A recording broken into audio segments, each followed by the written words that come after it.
இந்த ஸ்லோகம் ஸ்ரீமத் பகவத்கீதையின் 8வது அத்தியாயமான அக்ஷர பிரம்ம யோகத்தின் 6வது ஸ்லோகம். இந்த ஸ்லோகத்தில் நம்ம கிருஷ்ணர் அர்ஜுனனை பார்த்து சொல்றார். போன ஸ்லோகத்தில் 5வது ஸ்லோகத்தில் அவர் சொன்ன விஷயம் ஏற்கனவே ஒரு முறை சொன்னதை நமக்கு ஞாபகப்படுத்தினார் நம்ம கிருஷ்ணர். இப்படி என்ன ஞாபகப்படுத்தினார் என்றால், இறுதி காலத்தில் அவன் இறக்கும் தருவாயில் எந்த ஒரு பக்தன் என்னை நினைக்கிறானோ, இறுதி காலத்தில் கூட யார் என்னை விட மாட்டேங்கிறாளோ அவளை நிச்சயமாக நானும் கைவிட மாட்டேன் என்று சொல்லி முக்தியை மோட்சத்தை அளிக்கிறார் என்று பார்த்தோம். இப்படி இறுதி காலத்தில் ஒருவர், இறுதி காலம் என்று சொன்னாலே அந்த நேரத்தில் நினைவுகள், அந்த எண்ணங்கள், ஏற்கனவே வாழ்க்கையில் நடந்த நிகழ்வுகள் இதெல்லாம் மனதுக்கு வரும். கடைசி காலத்தில் அனைவருக்குமே நடக்கும் விஷயங்கள் இதுதான். அதனால் அந்த நினைவுகள், அந்த எண்ணங்கள் மனதுக்குள்ள வரும்போது 2 வகையாக பிரித்துக் கொள்ளலாம். இந்த பகவத்கீதையின் பொருட்டு நம்ம 2 வகையாக பிரித்துக் கொள்ளலாம். ஒன்று, இறுதி காலத்தில் அந்த இறைவன் மட்டுமே நினைத்துக் கொண்டிருக்கும் பக்தர்கள், யாரையுமே நினைக்காமல் தான் இறக்கப் போகிறேன் என்ற அந்த செய்தி தெரிந்த உடனேயே மரண படுக்கையில் இருந்தால் கூட அந்த இறைவனை விடமாட்டேன், அவரையே சிந்தனை செய்வேன் என்று இருக்கும் பக்தர்கள். இன்னொரு பக்கம், இறுதி காலத்தில் அந்த இறைவனை நினைக்கலாம், ஆனால் நினைத்த அடுத்த நொடியே தன்னோட குடும்பத்தினர்களின் அந்த ஒரு எண்ணம் மனதுக்குள்ள வரும்.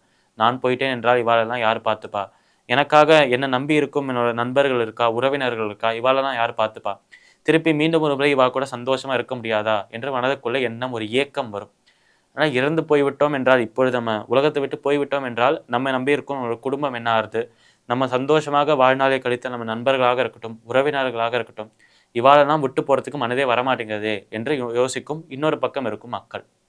ஆனால் இறக்கும் தருவாயில், இறக்கும் அந்த நொடியில் 2 வகையாக பிரித்து கொண்டால், இறுதி கட்டத்திலும் இறைவனை நினைக்கிறவர்கள், இறுதி கட்டத்தில் வாழ்க்கையை நினைத்து கவலைப்படுகிறவர்கள், இவாளெல்லாம் விட்டு போகிறோமே, இவளை விட்டு பிரியத்துக்கு மனமே வரமாட்டேங்கிறதே என்று யோசிக்கும் நபர்கள்.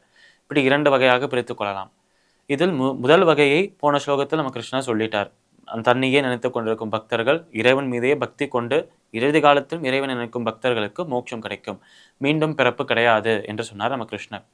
இப்போ பகவானை பற்றி நினைக்காத இன்னொரு பக்கம் இருக்கும் மக்கள் இருக்காளே, அவளை பற்றி கிருஷ்ணர் என்ன சொல்றாருன்னா, இந்த ஸ்லோகத்தில் அவர் சொல்ற விஷயங்கள், இப்படி இறுதி காலத்தில் இறைவனை பற்றி நினைக்காத நபர்கள், இறைவனை பற்றி நினைக்க முடியாத நபர்கள், அவ மீண்டும் ஒரு பிறப்பு எடுக்கிறா, அவளுக்கு மீண்டும் ஒரு வாய்ப்பை அளிக்கிறேன் என்று சொல்றார் நம்ம கிருஷ்ணர். இப்படி மீண்டும் ஒரு பிறப்பை எடுக்கிறார் என்று சொல்லிவிட்டால் பரவாயில்ல. ஆனால் கிருஷ்ணருக்கே உகந்த ஒரு ஸ்டைலில் அவர் என்ன சொல்றார், பாணியில் என்ன சொல்றாருன்னா, இறந்து போற காலத்தில் அவரை பற்றி, இறைவனை பற்றி நினைக்காத நபர்கள் மீண்டும் பிறப்பெடுக்கிறார்கள்.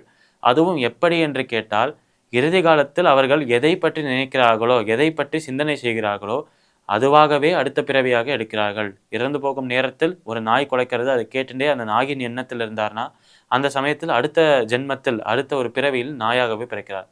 பூனையை கண்டால் பூனையாகவே பிறக்கிறார்.